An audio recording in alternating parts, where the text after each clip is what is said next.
저도 이제 둘째가 태열이 올라오는 걸 보고 너무 이제 내가 잘못해서 이렇구나 이러면서 엄청 심하게 자책을 했었는데요. 정말 노이로제 걸릴 것 같다. 아예 그 밤에 긁는 그 사각사각 거리는 소리 때문에 잠을 못 잔다. 이런 식으로 많이 표현을 하시는데 먼저 한 3주 정도를 저는 많이 기간으로 두는데요. 3주 정도 음식들을 한번 조심해서 몸을 좀 깨끗한 상태로 만들어 놓은 다음에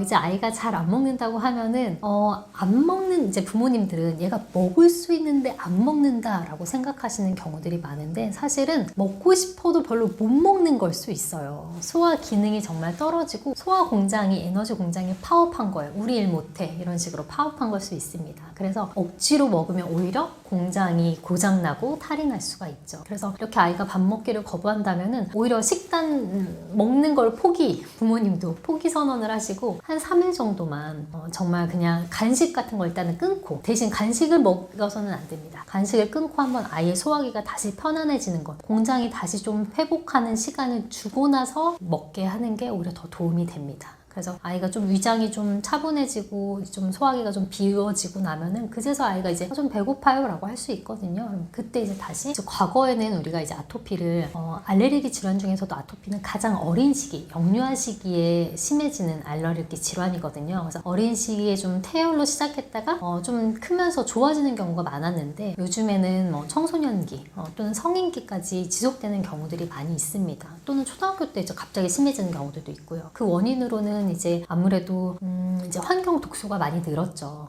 뭐 이런 미세먼지라든가 뭔가 아이들이 몸에 닿는 그런 합성 세제라든가 또는 대기 건조함 이런 것들이 피부의 장벽도 약화시키기도 하고요. 또 이제 우리 아이들이 먹는 그런 서구화된 식습관 이런 것들이 장내 미생물의 불균형을 초래해서 그런 것들도 이제 피부에 영향을 주죠. 그리고 이제 또 한 가지 스트레스 이런 것들도 사실은 이제 청소년기에 심해지는 아이들은 보통은 스트레스가 원인이 되는 경우가 합니다. 한의학적으로는 아토피를 단순한 피부만의 문제로 보지 않고 몸에 이제 과도한 염증이 쌓여서, 그리고 이제 습감이나 노폐물이 같이 이게 엉켜서 피부라는 굴뚝으로 뿜어져 나오는 현상으로 보거든요. 그래서 아토피는 피부 단일 질환이 아니라 이 장과 피부와 신경계와 아이의 정서, 이 수면 상태 이런 것들이 연결된 어떻게 보면 복합 질환이라고 볼 수가 있습니다. 이제 저희 둘째도 태어나서 이제 며칠 안 돼서 태열이 확 올라오더라고요. 이제 우리 한의학에서 이제 태열은 엄마 뱃속에서 물려받은 열이라고 표현을 하는데요. 저도 이제 둘째가 태열이 올라오는 걸 보고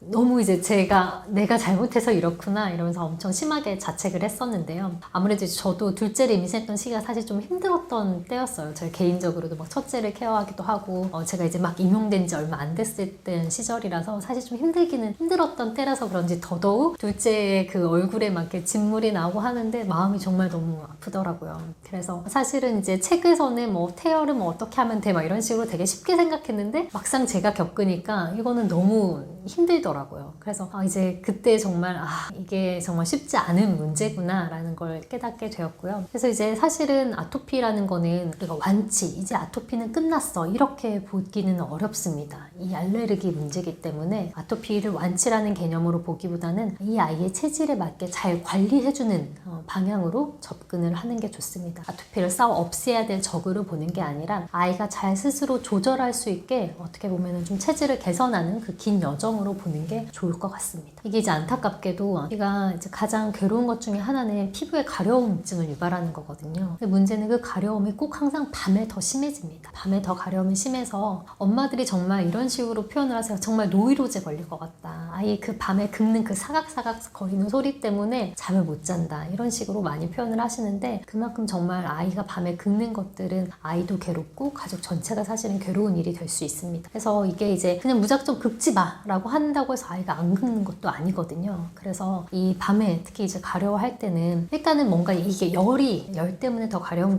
거기 때문에 좀 이렇게 수건 같은 걸 좀 적셔서 냉장고에 뒀다가 아이가 가려워할 때 좀 이렇게 대주는 것도 좋거든요. 피부 자체를 좀 쿨링 시켜주는 것들, 그것도 도움이 되고, 그렇게 한 다음에 이제 뭐 보습 로션 같은 것들, 아토피에 쓰시는 것들이 다 있으실 거예요. 그래서 그런 것들 피부를 좀 식힌 다음에 좀 발라주고, 그리고 이제 아이의 어떻게 보면 지금 막 이렇게 긁고 싶은 그 욕구를 좀 다른 쪽으로 전환을 해주는 게 좋아요. 그래서 좀 책을 읽어준다든지, 좀 노래를 불러준다든지, 아니면 오히려 피부의 다른 부위를 좀 이렇게 쓰다듬어 준다든지, 이런 식으로 해서 좀 관심을 전환시켜주는 게 좋습니다. 이제 아토피로 환자분이 내원하면은 제가 꼭 여쭤보는 것 중에 하나가, 그럼 음식은 어떻게 하고 계시나요? 이렇게 꼭 여쭤보는데요. 어머님들이 많이 얘기해 주시는 것 중에 하나가 알레르기 검사했는데 뭐 음식은 따로 나온 게 없어요 라고 하신다든지, 아니면 뭘 뭐 더 먹는다고 해서, 뭘 더 안 먹는다고 해서 뭐 피부가 더 심해지거나 하는 건 아닌 것 같아서 그냥 먹고 있어요, 이렇게 표현하시는 경우들이 많습니다. 그런데 이제 여기서는 사실 좀 중요한 오해가 숨어 있는데요. 우리가 알레르기 검사를 통해서 이 음식에 대한 반응을 다 볼 수는 없어요. 실제로 항원은 훨씬 더 많기 때문에 이 검사에서 나오지 않았다고 해서 이 아이가 음식에 대한 알러지 반응이 없다고 확신할 수도 없기도 하고요. 또 평소에 음식을 좀 조심하지 않는 상황에서는 어떤 음식이 더 이 아이한테 자극이 되는지 알 겨를이 없습니다. 제가 이렇게 좀 비유를 해서 설명을 드리는데요. 컵에 맑은 물이 들어있을 때에는 거기에 잉크를 한 방울 떨어뜨리면은 그 물이